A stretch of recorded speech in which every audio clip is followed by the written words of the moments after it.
సినపలపుల ప్రోది వెట్టి పసిటి చెంపకదానం గుబాగు ఊర్చి పాలు క్రొన్నెల చెలుగున వాడి తీర్చి జానతనమున చేతుల జట్టు పిడిచి నలుబగి కొమ్మనుకి చేసినాడు నేడు అంటుంది భాగవతం.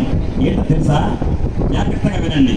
బాల సముద్రం నుంచి వచ్చినటువంటి లక్ష్మీదేవిని చూడగానే ఇంద్రాది దేవతలందరికీ కూడా అరే ఇంత అందగానే తయారైంది అసలు బాల సముద్రం నుంచి. బాల సముద్రంలో ఉన్న పైన పాలని కాచితే వచ్చే మీకడ మీద మెరుగులన్నీ కూడా ఒక ముక్క చేసి శరీరాన్ని తయారు చేశారట బ్రహ్మగారు. లక్ష్మీదేవి సౌందర్యాన్ని చెప్తున్నాడు. అంతటితో ఆగలేదట.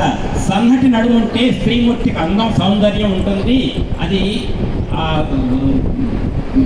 ఇదంతా సాంస్కృతిక శాస్త్రం ప్రకారం కూడా వైభవమైనటువంటి శోభన కలిగి ఉంటుందని సన్నటి తీగలతో పరిచయం చేయించట భూమండలంలో బ్రహ్మగారు. అంతటితో ఆగలేదటండి ఆయన.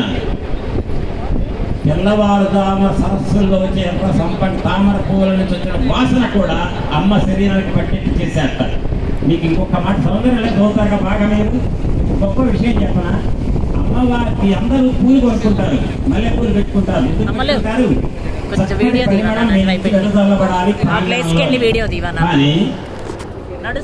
కల్పవృక్ష పూలు ఉంటాయి స్వర్గంలో, అవి ఆరాటపడుతుంటాయట.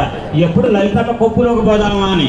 ఎందుకంటే కల్పవృక్ష పూల యొక్క సువాసన వాటికి లేదట.